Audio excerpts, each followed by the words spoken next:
той деген өзі бар ғой, адамның кім екенін, қандай екенін көрсетеді. Мәдени біздің ортамыз сол болды. Театрға бармаймыз, концертке бармаймыз, үлкен шараларға бара бермейміз, тойдан қалмаймыз.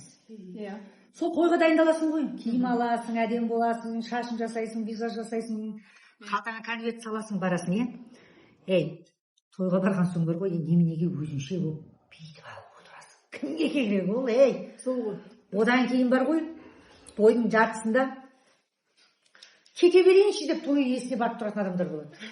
Кете берейінші дейді. Қайда кете бересің, үйде күтіп отырған адам бар ма? Бір жігіттер болады. Әпке деп айналайын деп жүрген да.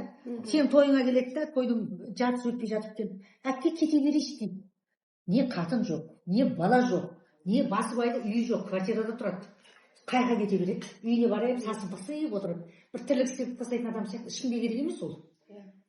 Отырса ары кетсе стримде отыратын шығар, біраз сен қатырдың деп. Ел айтады ол стримде отырса, әпкесінің тойы болып отыр. Жындық, есауысып қалған ба, стримде отырған не істейді? Дұрыс па? Сөйтіп өзінің жынды екенін, нақұрыс екенін көрсетеді да. Сосын жаңағы пәлбой километрдан келеді да, бүйтіп алып отырады. Кісілік. Бүйтіп. Кімге керек сен тәкаппар? Оны ешкім танымайды. Соны айтам, танымалы адамның тойына келдің бе?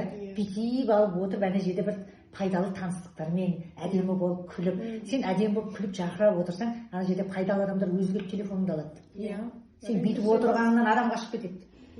Түкке тұрмайтын адамдар да, өзіміз танымалы адам болсақ, мен мысалы кез келген тойға барамын, Айсұлу біледі, Гүлсара да біледі. Кез келген тойға жұмыс жасап кетемін. Сол тойға шақырған адамды көтеріп кетемін, уақытында барамын. Конвертімді алып барамын, сыйлығымды алып барамын, алтын шапан әйелдер болсын, біз тағы жіберемін, конвертімді беремін, әдемі болып сөйлеймін, сол тойға шақырған адамды кәдімгі қос емістікке көтерілімді жіберемін. Адамдардың бәрімен жақсы көреді, шапалағы, бәрімен фото, видео, тойдың соңына дейін отырамын. Содан жаман болып жатқан жоқпын. Сіздің барғаныңыздың өзі абырой ғой. Абырой. Сол мен абырой екен деп шікірейіп отырсам да болады, шікіреймеймін мен. Ол ұят болады ол. Құдайға көк тиынға да керек жоқ. Сен тойға барып, тырысып отыратын болсаң, атаңның басына бардың ба тойға, біреудің настроениесін болсын. Барма тойға, тырысып үйінде отыра бер. Дұрыс айтасыз. Уақытым жоқ дейді. Уақыты былай ол адамның ішінде керек емес. Қосып кетейінші, Меруерт ханым, тағы да қосарым бар. Сосын тойға келеді де, кішкентай балаларымен келетіндерді айтамын да. Ол балаларымен келетіндер 5000 теңгені нянка жалдап үйіне тастап кетсін. Көңіл көтерсін, тырысып бүрісіп отырмай, баласын қарап отырмай, көңіл көтеру үшін, ішіп жеу үшін барады ғой тойға. Жоқ, балам сол қадынға туған ғой. Одан басқа қадында бала жоқ. Бала жоқ, бала жоқ, бай жоқ, қаңғып жүр да. Тек сода ғана бай бар, бала бар. Бір үлкен той жасадым. Сол кезде мен білдім кімнің кім екенін.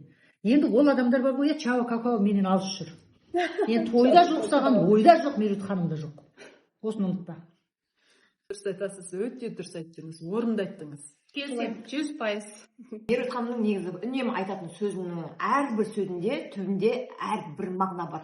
Мұқият қарап тыңдасаңыздар түсінетін боласыздар. Сондықтан әр сөзге мұқият қарап мағынасына қараңыздар деп кеңес бергім келеді.